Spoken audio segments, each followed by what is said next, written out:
Hello बच्चों, कैसे हैं आप सब लोग। मैं फिर से आ गई आपकी हिंदी की टीचर। और हम क्या पढ़ रहे थे बच्चों? व्याकरण। व्याकरण का हमने क्या पढ़ा था? सबसे पहले पहले अध्याय में हमने क्या पढ़ा था? भाषा।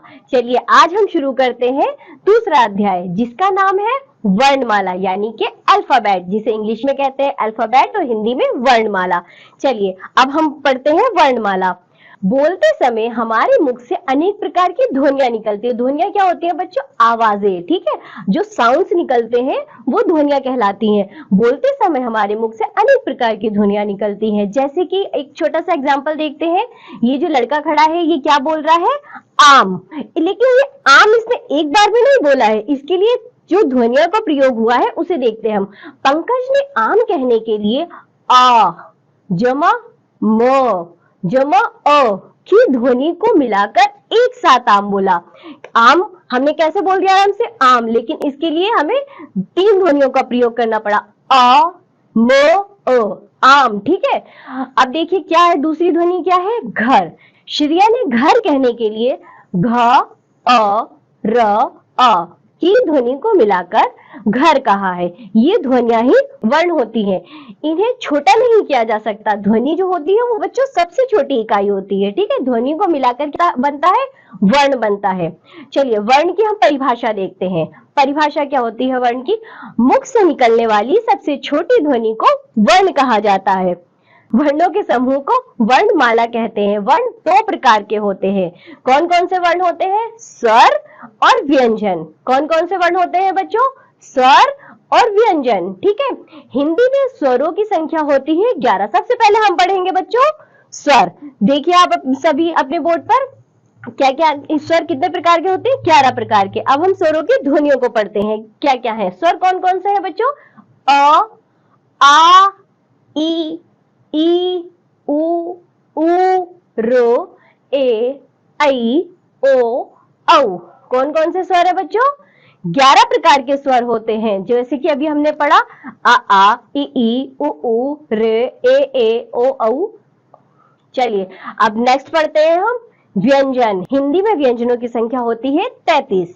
चलिए हम व्यंजन पढ़ते हैं। कौन कौन से होते हैं? का खा ग घा अंगा, च छ जा झा या, त था दा धा ना, पा फा बा भा मा, या रा ला वा, श श स हा।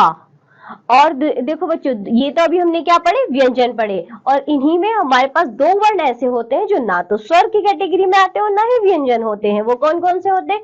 नीचे वाला नहीं दिख रहा। अच्छा, अंग और अहा। ठीक है, हाँ, दो ऐसे वर्ण हैं जो ना तो स्वर होते हैं और ना ही व्यंजन है। दो व्यंजन और होते हैं हमारे पास, ड और ढ। हिंदी में दो अतिरिक्त व्यंजन होते हैं ये। ठीक है, जो 33 की कैटेगरी से बाहर आते हैं। हिंदी में 4 व्यंजन ऐसे हैं जो दो व्यंजनों को मिलाकर बने होते हैं। वो कौन कौन से व्यंजन है? छ त्र ज्ञ श्रेय। इस प्रकार हिंदी वर्णमाला में वर्णों की कुल संख्या 52 है। इन्हीं से हम शब्द और वाक्य बनाते हैं। स्वरों की मात्राएं। अब हम पढ़ेंगे स्वरों की मात्राएं। इसकी परिभाषा होती है, स्वरों का जो रूप व्यंजन में जुड़ता है उसे मात्रा कहते हैं। स्वरों की 10 मात्राएं होती हैं। ओ की मात्रा नहीं होती। आ सभी व्यंजनों में मिला होता है। जैसे ग अ, ग म अ, तो क्या बनेगा बच्चों? माँ बनेगा। यानी कि माँ में आ जुड़ा होगा, वो क्या बनेगा? तभी माँ बनेगा। अ की मात्रा हर व्यंजन में जुड़ी होती है। जैसे कि बच्चे आप सभी देख सकते हैं पिक्चर में, सबसे पहले अ हमने पढ़ा था जिसकी कोई मात्रा नहीं होती है, सभी व्यंजन में समाहित होता है। दूसरा वाला आ, जिसकी मात्रा दे रखी है खड़ी पाई। ठीक है, ई। देखिए बच्चों, री की मात्रा, ए की मात्रा, ऐ की मात्रा, ओ की मात्रा, औ की मात्रा, ये सभी मात्राएं हैं। ठीक है, इन्हीं के प्रयोग से हम आगे पढ़ेंगे। देखिए पाठ अभी हमने क्या पढ़ा है? वर्णमाला। अब हम इसका पाठ का सारांश पढ़ते हैं। मुख से निकली सबसे छोटी ध्वनि को वर्ण कहते हैं। मुख से निकली सबसे छोटी ध्वनि को क्या कहते हैं बच्चों? वर्ण कहते हैं। वर्ण कितने प्रकार के होते हैं? 2 प्रकार के होते हैं। कौन कौन से वर्ण होते हैं? जल्दी बताइए। स्वर और व्यंजन। हिंदी में स्वरों की संख्या कितनी होती है? 11 होती है। हिंदी में स्वरों की संख्या 11 होती है और हिंदी में व्यंजनों की संख्या 33 होती है। स्वरों का जो रूप व्यंजन में जुड़ता है उसे मात्रा कहते हैं। कितना सिंपल है। स्वरों की 10 मात्राएं होती है, अ की मात्रा नहीं होती है। ठीक है बच्चों, अभी जो हमने पढ़ा है आप सभी लोग इसका घर जाके रिवीजन करिए और फिर हम नेक्स्ट क्लास में कुछ नया टॉपिक पढ़ेंगे। बाय।